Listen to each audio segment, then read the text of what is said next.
Right, so this is the PAR document that all the students are going to be coming out on placement with. This is the dashboard that you'll see as you log in as a user. You'll be able to scroll down and see some of the information. Up here, and we go to assessments and select discipline. So I have multiple different people that use PAR. So I'm going to go on to ODP. And then this is just some of the students that are going to be coming to me this year. So new student comes into placement and you want to go through some of the documentation with them. If we click onto a student, just let me move this out of the way. And we click this little button at the side, it then shows us their pad.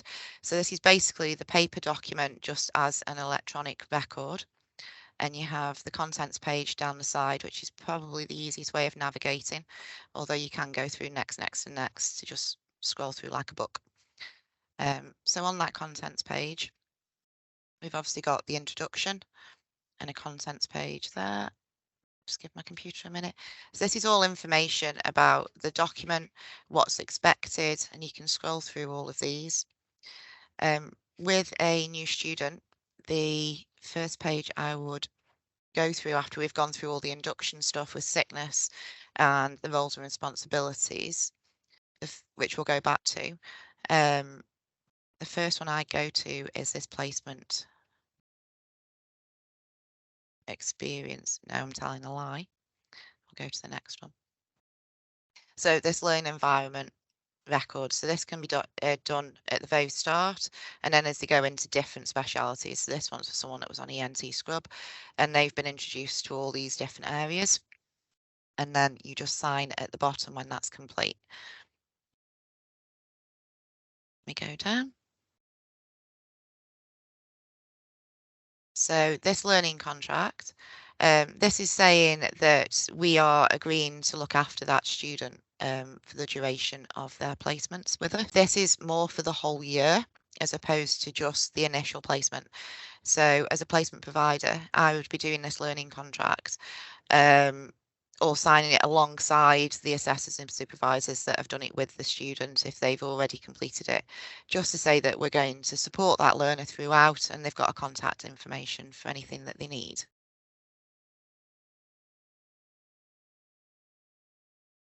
We need to be able to put a new user onto the system. So we go to users here and we go to add new user. This automatically comes up as placement education lead, and that's me or you.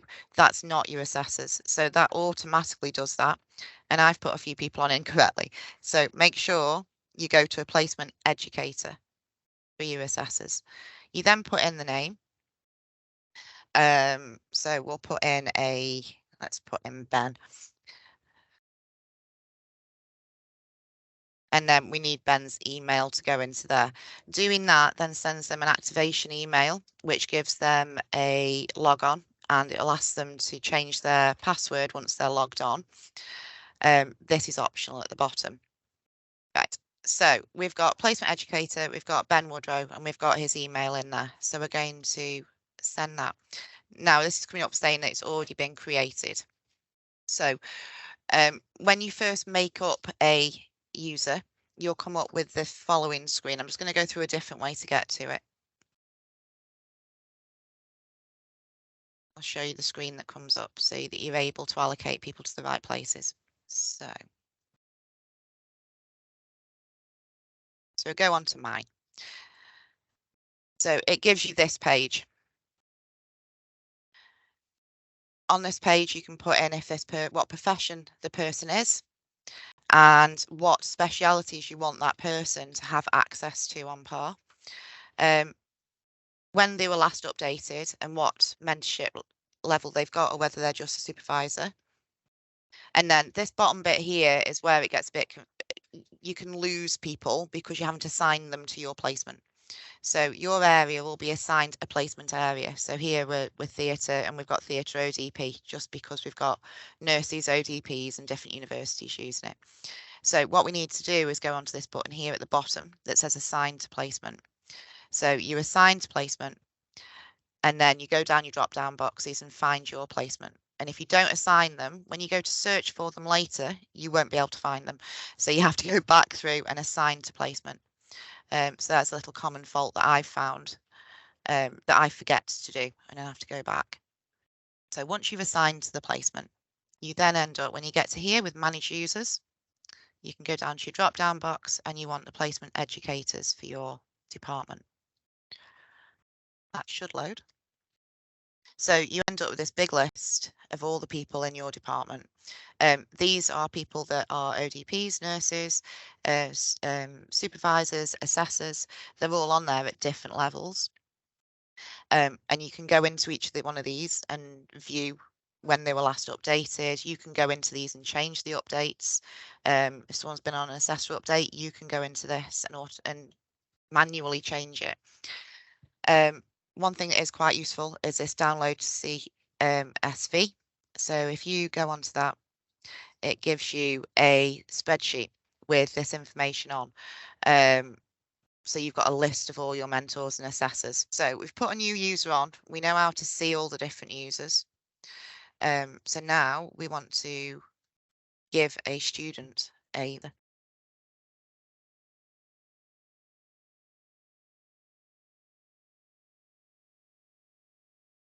So we go back to assessments, go to ODP.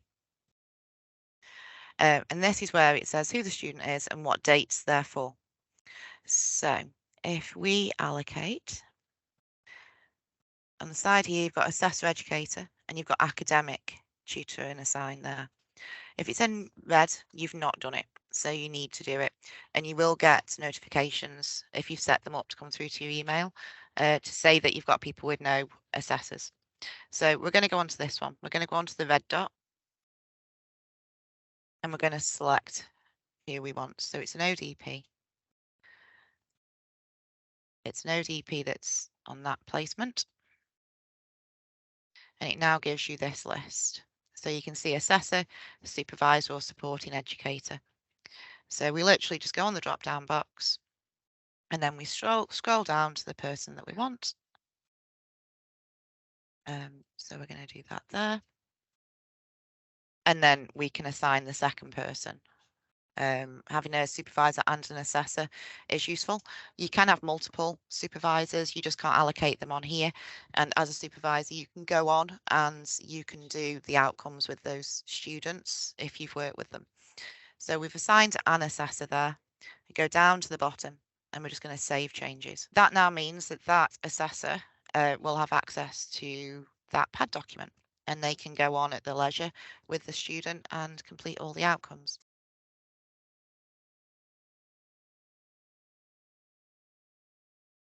Yes, so a student can actually allow access to any of the assessors. They can do that on their login and they can search through and give that person permissions. I believe that the assessors, when they go onto their dashboard, will be able to see other students on there that are on PARE and claim that student as well. If not, what I tend to do is I try and stay on top of who's got who, and if they have got an issue, I always make sure the students are aware that I assign those people, so they can always come to me and I can change that. We can also change it partway through a placement. So say an assessor goes off sick or they've changed shifts and suddenly gone on to night shifts, so they're not with that student anymore for whatever reason. You can go on and reassign an assessor. That doesn't lose all the signatures that the previous assessor's done. It just means that the new assessor has now got access to that PAD document as well. Cool. So I think that's a good important thing to say, is that even if your lead practice educator hasn't been able to assign you for whatever reason, or you're a practice supervisor, so that's a non-mentor with at least 12 months experience, you can have your student claim you, or you can claim they can adopt, or you can adopt a student basically. But you do need to speak to your lead practice educator so that you can be sent that link out, so they can actually assign you via email.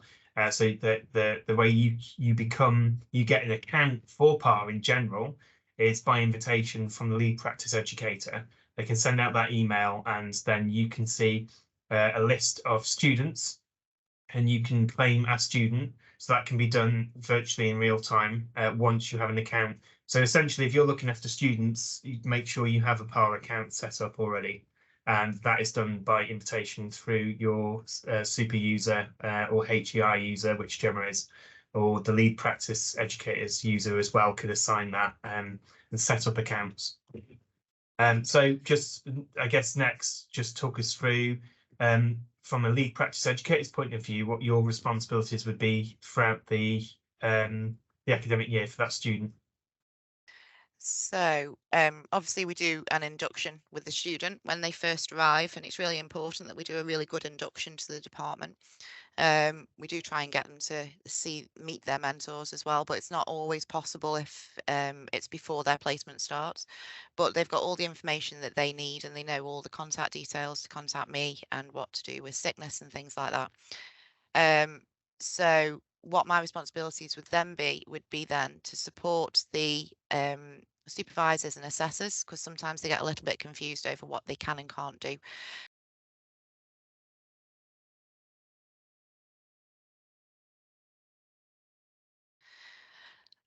So if your staff, assessors, supervisors say that they don't have a user, maybe just because they haven't used it for a while. So we go on to users at the top, we go on to manage users, and we go to the drop-down box and we select what sort of user we're going to use. So here at this trust, we have the preceptees on there as well. So we're going to go on to a placement educator,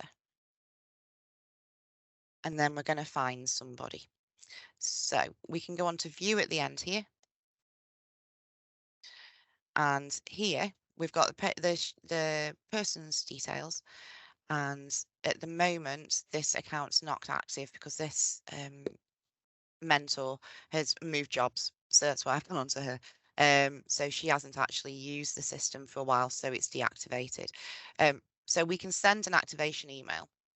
So if we send that email, it automatically sends it to the email we put in when we set up the user, and it will give them a link to get onto PARE, and it will ask them to change their password once they get on there.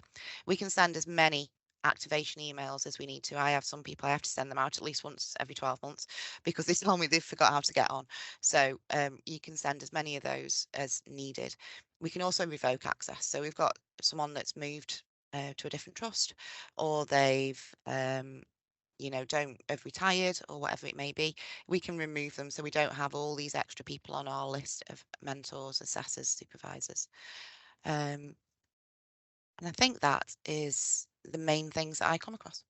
That's great. Thanks, Jeanette. The other thing I really like about that is it's got get activation link as well. So say, for example, they're also locked out of emails. I suppose what you could do is click on that and it'll copy a link to your clipboard and you can send it via Teams Messenger. Yeah, to be fair, I've never used that. Things. I've never actually used it, but I presume that's how it works, yeah. Yeah, quite accessible. Wonderful.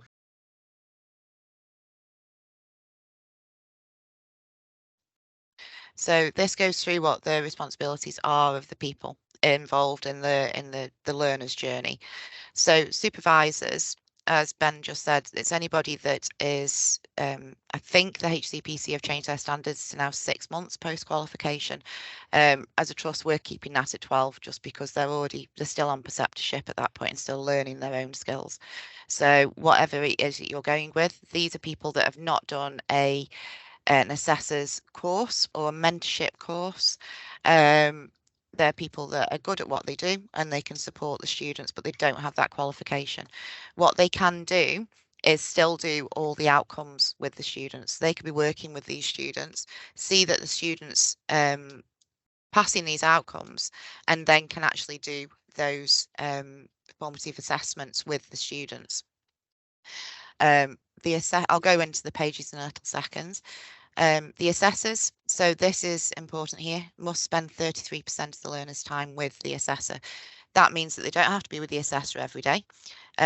It's quite useful to have them with the supervisors to get a mixed response, so we don't get any clashes of personality, and you can have an all-over feedback about the student's performance.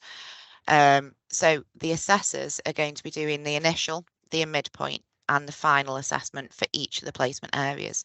So say someone's on anaesthetics, your assessor would do the initial SWOT analysis or review with the student. They would do the midpoint with the feedback from the supervisors, looking over all the outcomes, and then they do the final. The lead practice educator, so me, what I'm going to be doing is making sure that these people are getting the support that they need when they need it, and supporting the assessors and the supervisors with completing the paperwork if they need that support. Some people are quite good at it. If it's new to your trust, it can be a little bit daunting. So it's good for us to know how it works and for the students to know how it works so we can guide those people through. I'm going to be doing the summative assessment at the very end. So what that's going to involve is going through the pad and making sure that all the outcomes have been completed and making sure that they've been signed and all the pages are locked and they're all how they should be before that summative assessment at the end is completed.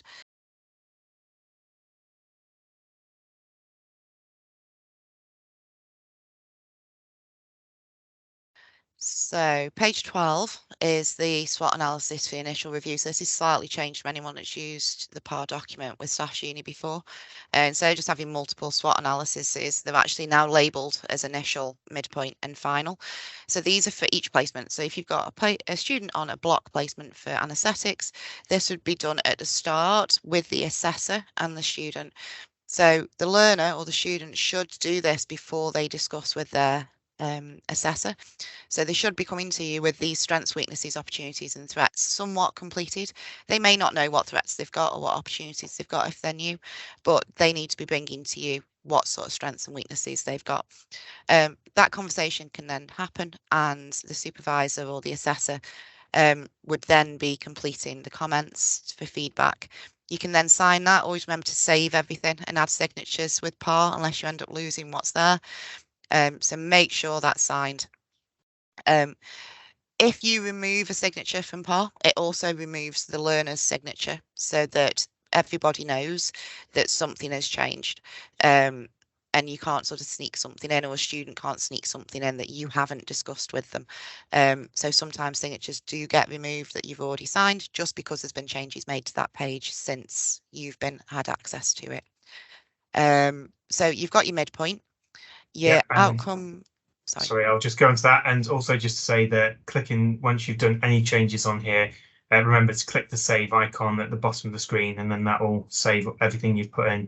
It should pop up with a warning saying, do you want to save? You're about to leave that page. Midpoint review. So midpoint review is, as it says, really, it's midway through that placement block. So I know different trusts do different things, but if I've got a student out on placement for a 6 weeks block, I'd tend to put them into one speciality, say anaesthetics or scrub or recovery for that block. So midpoint should be midway through that. There shouldn't be anything discussed at a midpoint that the student isn't already aware of. It shouldn't really be a surprise to them if they are struggling, because we should be giving feedback to them regularly anyway. But at this midpoint review, it can give the supervisor, assessor and the student the opportunity to have a look at the outcomes and see if there's things that have been completed, just not completed on the PARE document. So they've physically done it, but it's not been documented. They can look at areas where they need more support. There may be an outcome on there that we've overlooked and gone, oh, actually, you need to have a bit of time in ITU, or you need to know a bit more about working outside of the department and things like that. So it's an opportunity to see what the rest of the placement is going to look like. Again, strengths, weaknesses, your comments, and remember to sign everything. At this point, if there are issues and you're looking and saying, oh, we've gone 3 weeks and we've made no improvements, we haven't achieved very much at all, we need to be contacting the university at least at that midpoint, if not before, so we can get an action plan in place to give the student the opportunity for the rest of that placement to achieve the outcomes if it's at all possible. Again, save. You can add more midpoints. So just because you've done one for anaesthetics, once you've saved that, it'll come up with another box at the bottom that says add. So you can add another SWOT analysis and then do that for your next placement for scrub or recovery or whatever it may be. And just to reiterate, this can be done, the midpoint can be done by either the lead practice educator, the practice educator. Do you find that practice supervisors can do midpoints as well? So it tends to be the assessors Yeah, for I agree. us that do these bits. So the supervisors can do the outcomes with the circles around the letters. The bottom of that page would then be one of the assessors or me, and then these SWOT analyses should be done. I mean, it does say there supervisor comments, but it should be an assessor that's doing that, because we need to be looking at the overall picture with all that feedback from all the supervisors, to be able to say where we're going forward. And if those assessors have an issue, they should be coming to us or to me, to say, you know, I've got some either really good feedback, or we've got a few issues that we need to address, and what do we do going forward. So that needs to be a joint conversation with myself. And within this training video as well, the timestamps will be separated. That will be reiterated in the students from their perspective, their training on PARE. Is that the earlier that we intervene as a HEI, so the Academic Link Tutors, the ALTs, myself, with the LPEs or the mentors, the more earlier we have a conversation about this, the better outcomes we get from the students as well. So it's down to their responsibility as well to discuss and highlight when they have problems. Yeah, so the earlier the better, basically. It's actually midpoint, and then you've got a final for the end, which is the same layout.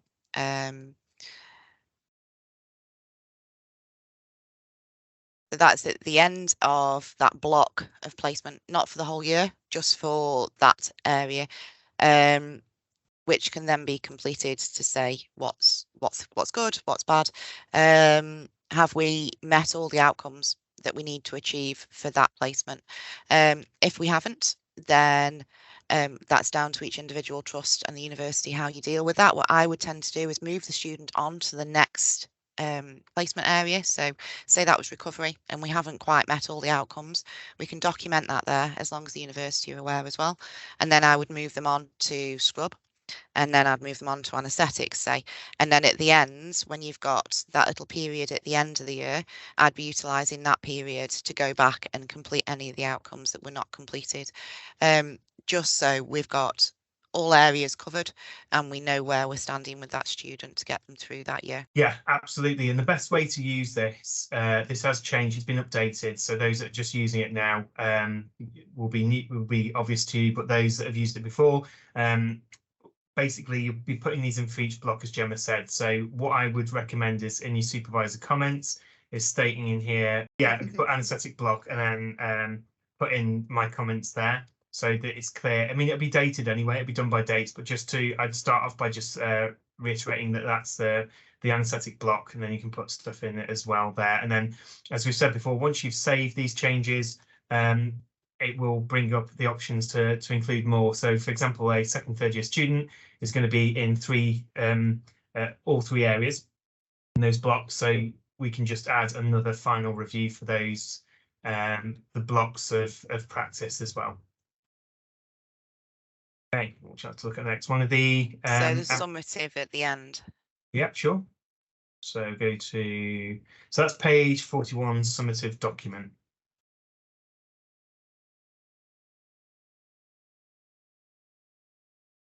So the practice supervisors now, we'll talk about your role, and I'll just click up one of the skills so Gemma can take over. So we'll go for contents.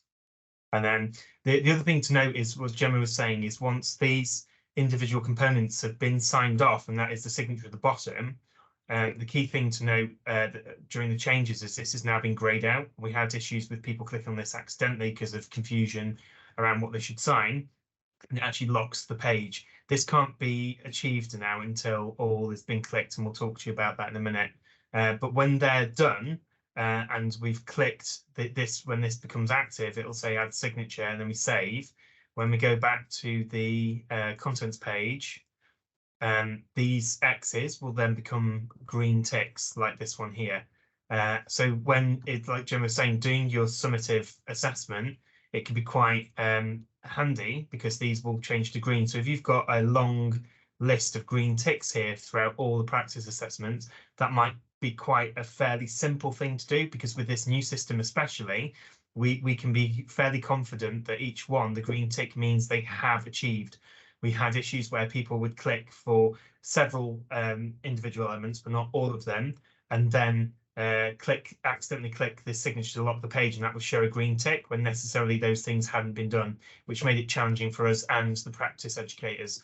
So the new thing is you should have an increased confidence in the fact that when you've got a green tick here, that couldn't have been done until all has been clicked. And we'll show you a little workaround with that if there's individual elements by different assessors or supervisors.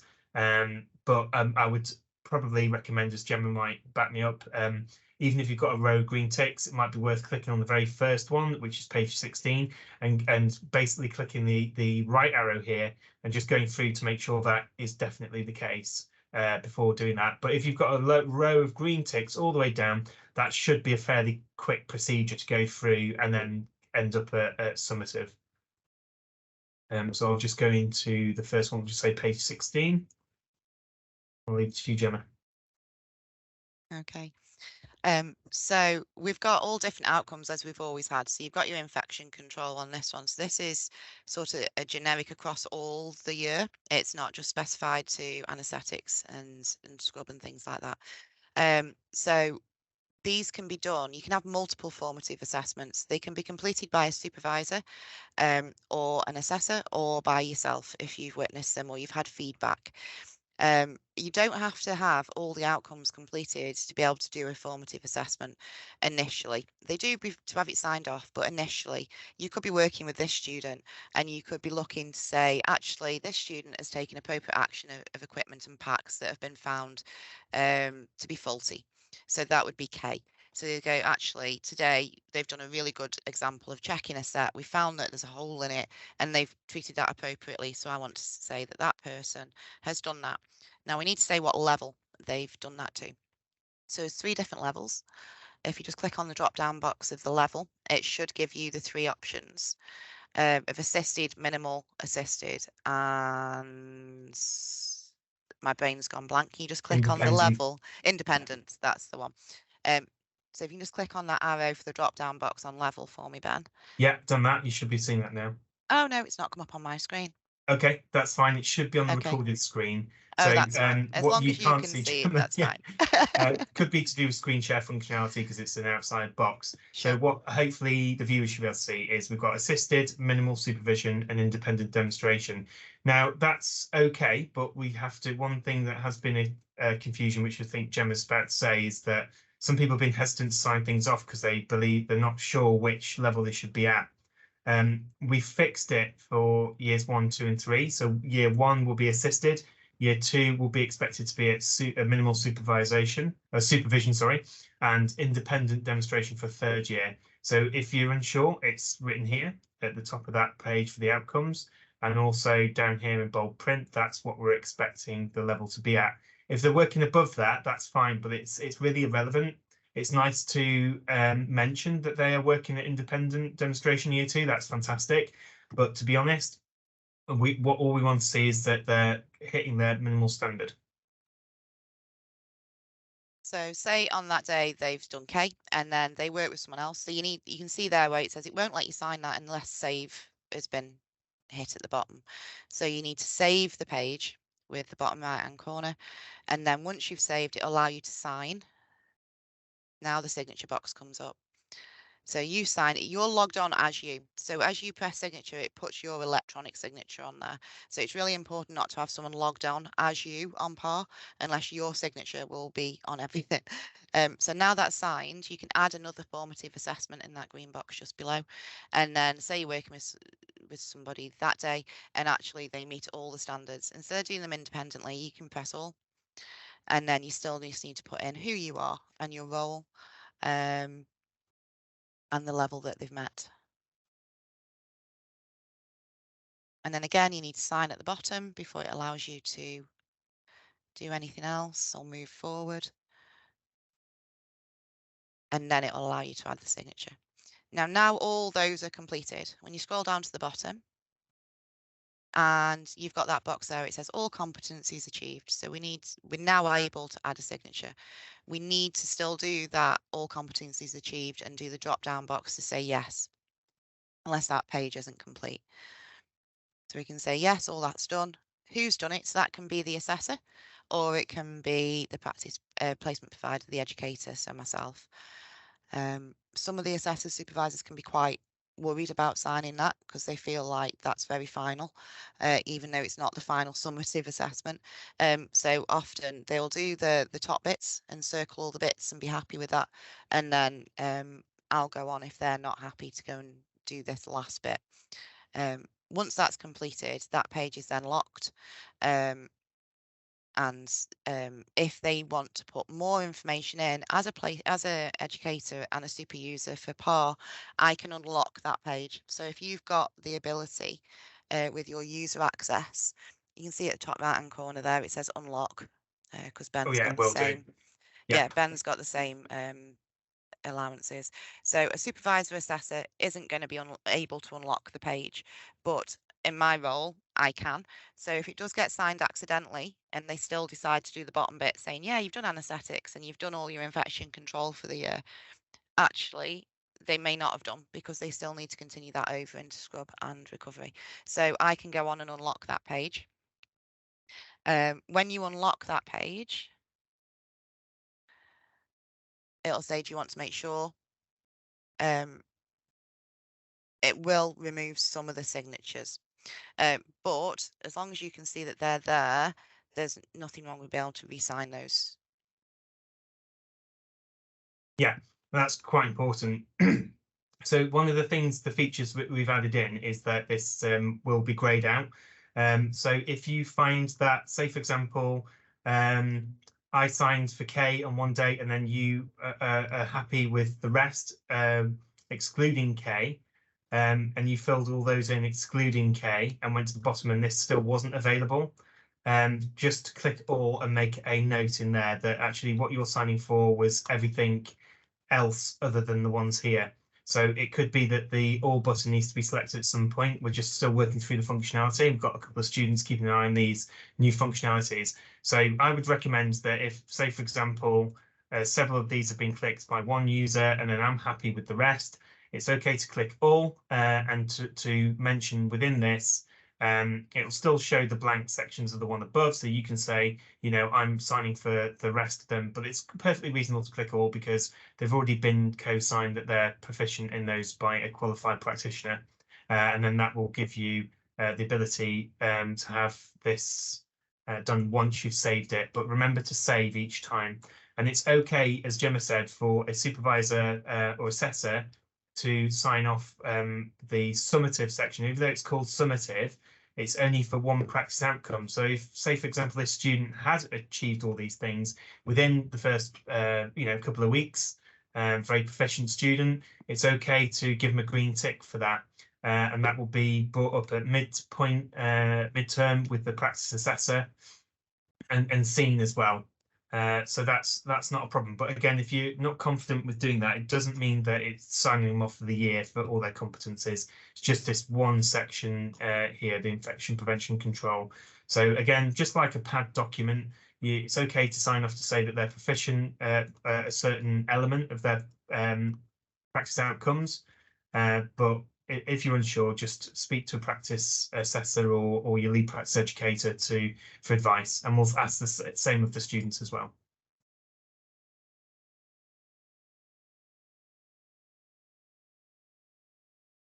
Just undoing everything now because the student might be very happy to see that all their things have been done.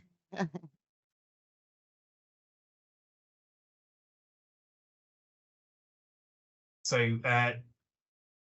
do you want to talk about timesheets, Gemma? Because I think you're probably best placed to, and I'll just add in anything that from our side.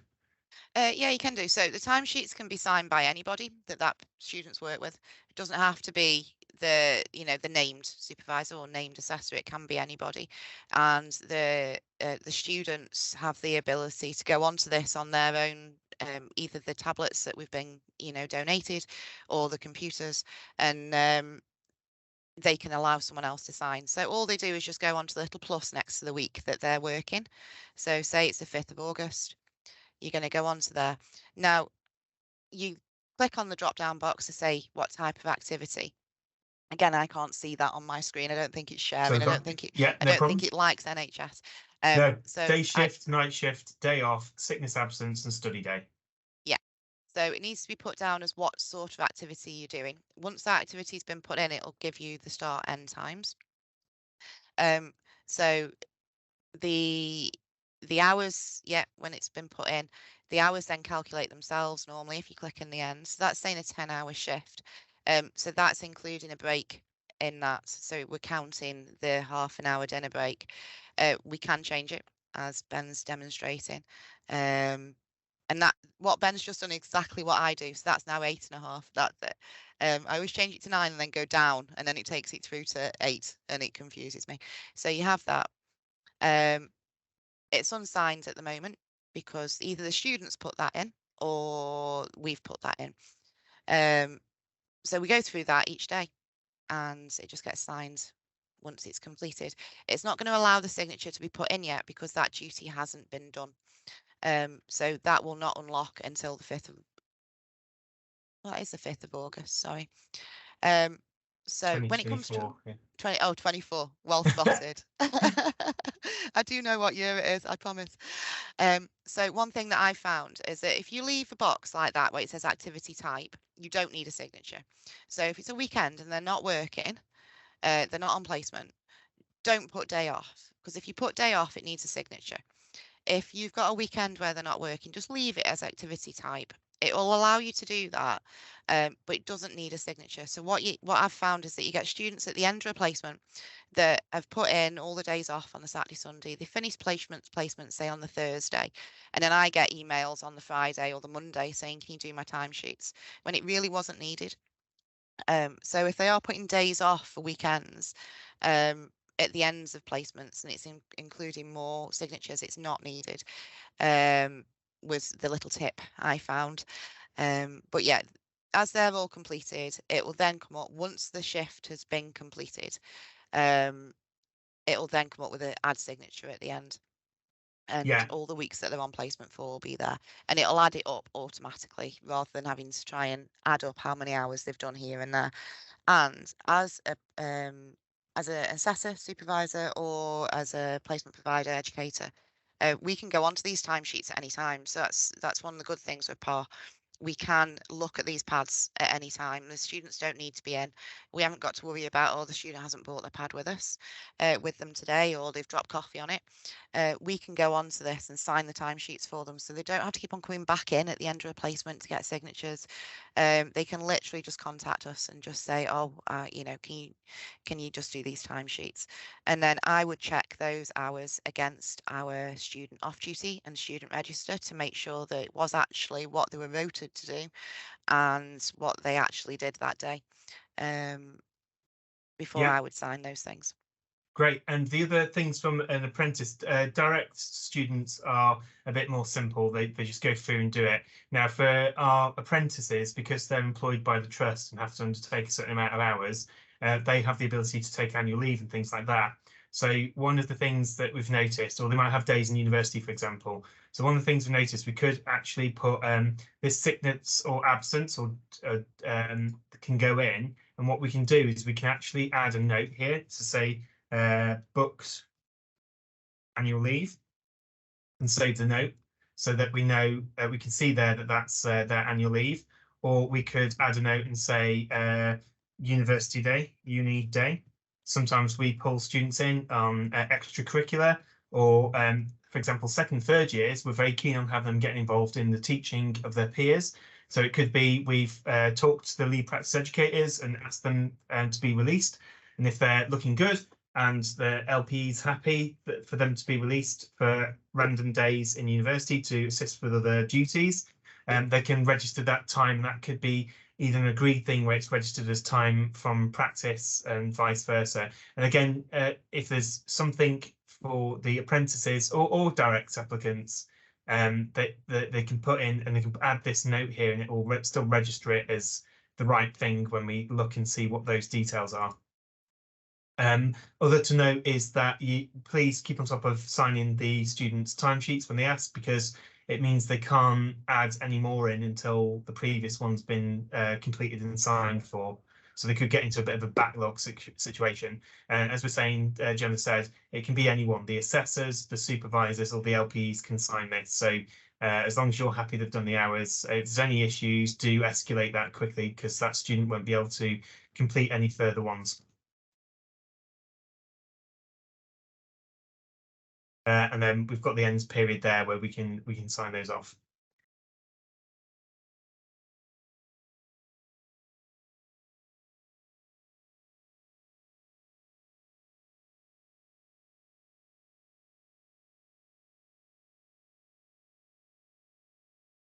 So this summative document, the assessors can do this. However, I prefer to do this part myself, because what you're needing to do on this is go through all of those outcome pages that we've seen in the contents, go through and make sure that all the outcomes have been passed. Make sure that everything's been circled, to make sure that everything has been achieved, and that all those pages are completed and signed at the bottom to the right standard. So it does take a little bit of time, but when you get used to the system, it's quite easy. You just literally go onto the page, scroll down, make sure it's all correct, click next, and go to the next page. When they've all been done, then I would pass the student or refer the student. So if they've completed everything, that's a good pass. If they haven't completed everything by the end of the year, then you're going to go refer. That then leads you on to the next few pages in the PAD document. If they are if they've passed, the next few pages are fairly irrelevant.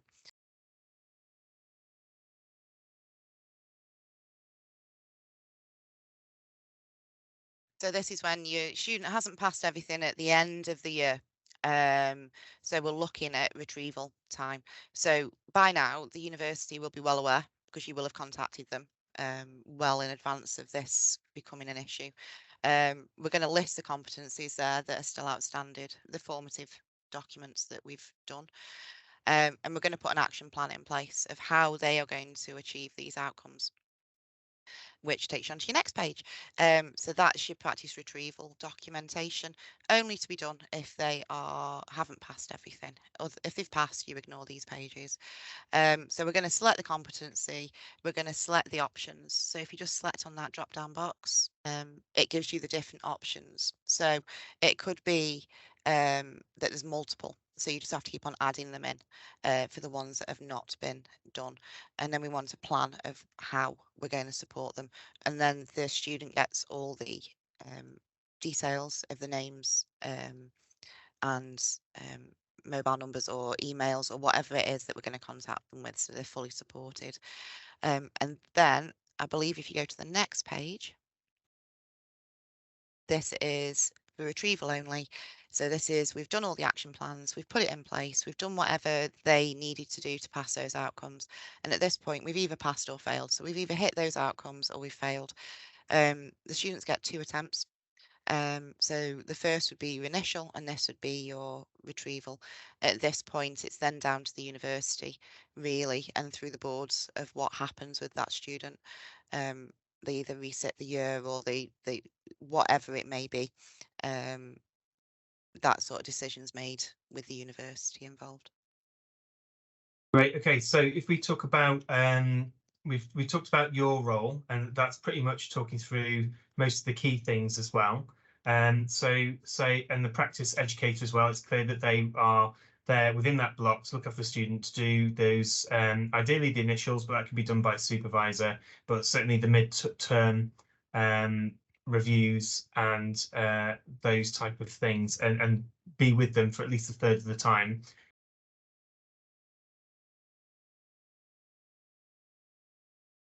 Communications. So within each PAR document, I can sort of talk to you, so we can talk to each other. I think the students can add things on as well. So occasionally when I'm reviewing the PARs, I've been doing before final submission dates, we've got this discussion section here. Now this will have a number next to it if I've sent you something or the student sent something, but really it's for everyone to collaborate.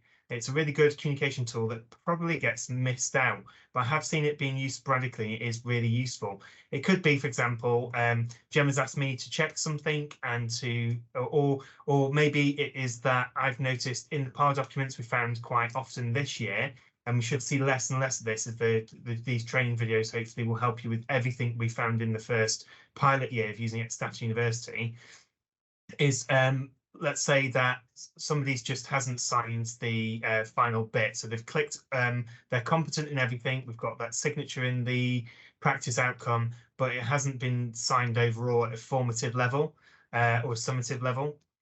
So what I've done is just seen that and taken the initiative and said, you know what, hey Gemma, I've seen page 16, no, page 26, all competences are signed. I'm happy. It's very close to their submission date. I've clicked that for you. And just let me know if that's a problem. So they're really good for things like that, or to confirm that you've had time with their student. But there is other means of recording. If I've gone into placement and seen some students, there's places where I can record that as well. But I think the discussions part is a really good thing to talk about, just to, if you want to send communications within the PAR document, I can pick those up when I dip into them, basically. But this is, if I go to visit, I haven't used this functionality this year because we're all learning. It's been our pilot year.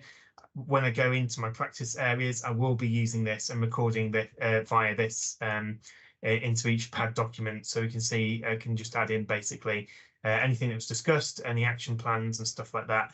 The students, I believe, will be able to see this, so just be mindful about what you're putting in. We shouldn't really be adding anything in that we don't want the student to know, but just be mindful that it isn't a conversation between you and the assessors. People will be able to see this as they should be able to see it. That goes along with the discussion as well. Whatever's put into this discussion is viewable to everybody, so the students and everybody, and we need to be open and honest about things. Absolutely. There's obviously the occasional time when we need to have a confidential conversation to get a plan in place before we then broach it with the students, so we've got all the facts that we need, normally for students that are struggling slightly or very much so. So we need to have that in a private discussion that we then take to the student as a group almost, so we're all working from the same background. Can I just ask, Ben, do we get an email to say that there's been something put on a discussion board? Yeah, that's a really good question. Sadly, that doesn't happen. It will pop up in your discussion points. But that said, I think it's a really good place to track things, because, as you know, you get a plethora of emails about different subjects. What I would do, from my point of view, if it was something really important, I wouldn't leave it just to the discussions as a main form of communication. I would use this as more of a tracking log, and to the student as well. If there was crucial information that you needed to know and the student needed to know, I'd email you both together as well, just as a separate aside. It'd be nice if it was LinkedIn, but currently that functionality isn't there, and I think it's not necessary. There might be some, like I said, for example, just saying, oh, I've seen one thing that hasn't been clicked on. I can see from an Academic Link Tutor's point of view that that's been done. They are registered members that have deemed my student competent, and it's just omitted accidentally that the signature's not there. I'm just going to go ahead and do that and let you know that I've done that. And then you've got the opportunity, when you see that, to come back to me and say, actually, Ben, no, I don't want that to be signed for this reason. I can uncheck it. But it's really useful because we're trying to work together to keep this streamlined. It hasn't been horrific, actually, the first pilot year. Towards the end of the year, but things like that are really cool just to track, so you can see what I've done, and it's open and transparent. I haven't gone in and just clicked a bunch of stuff and passed them.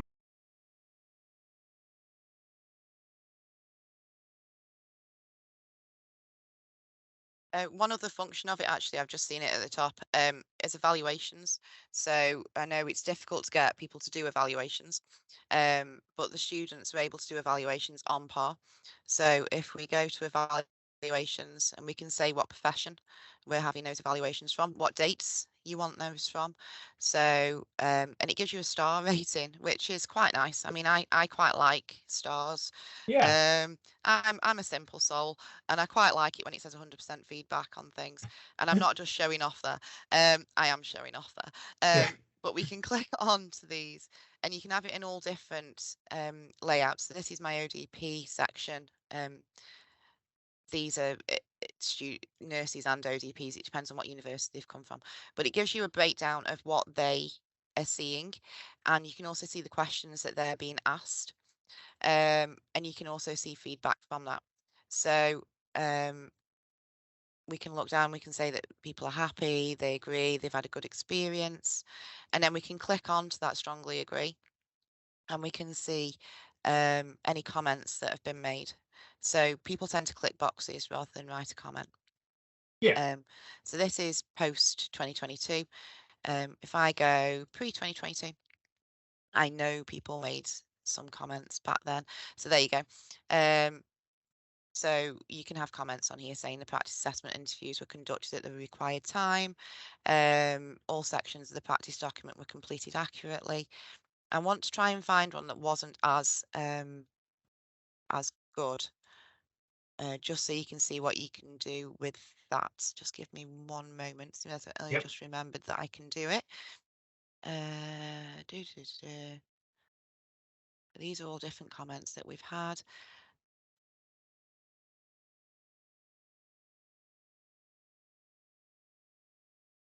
Oh, we've just got too many good things. But we can put like something in place.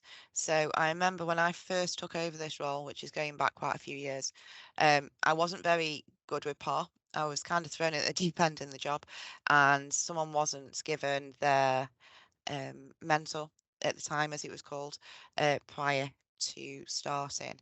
And then you can actually feed back on it as well. And I can't find it. It's obviously fallen off the end. That's okay. But we can go in and we can keep on seeing, and then we can go into information to see who did that. I'll do that very quickly so no one can see who it was. So it's confidential, but when we go over I, you can see who it was, to be able to give, if it's something that you need to deal with, we can do that. But you can sort of have almost action plans in place to say an action has been done because this feedback needs to be improved for next time, sort of thing. So whether it's a mentor's not associated with them or whatever it may be, but it's quite nice. And you can actually go into each individual person, and you can print those off and send them to the assessors, which they like, because if they get a really nice feedback, they can use that in their revalidation for the nurses, their appraisals and motivates and things like that for the ODPs. So you can print off the whole report, which is nice for the assessors as well.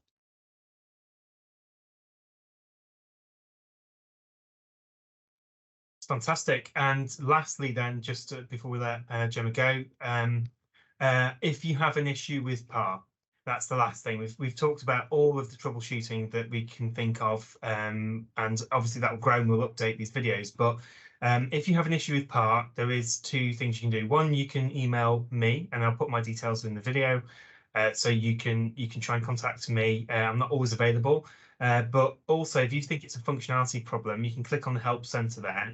And within that, there's the ability to raise a ticket. Now, they've recently changed this functionality, but there is FAQs and stuff like that, and you can get in contact with people, and it's based on what you need. But if it's a functionality issue, like recently, I know they randomly just weren't able to access students' timesheets. If you just scroll to the top there is a section there called Create Support Ticket. So if you click on that, it will allow you to create a ticket based on what your problem is. And then you've got all those different things, like say they had the timesheet issues. You can click on one of those and send that to PAR. With you being logged in, it will send you a confirmation email that you've created a PAR ticket, and they'll feed back on it. They are very responsive. So when I've sent them myself, I've often got a reply within 48, 72 hours, which is pretty responsive for software support. So you can do that without me, basically. But if there's something that isn't being covered in this video that you want to ask about, you can get in contact with me as the PAR lead for Staffordshire Uni for ODP. Other than that, Gemma, thank you very much for your time. This will be really useful for LPEs, PEs, and supervisors and their the functionality of PARE. So thank you very much. Okay, no problem.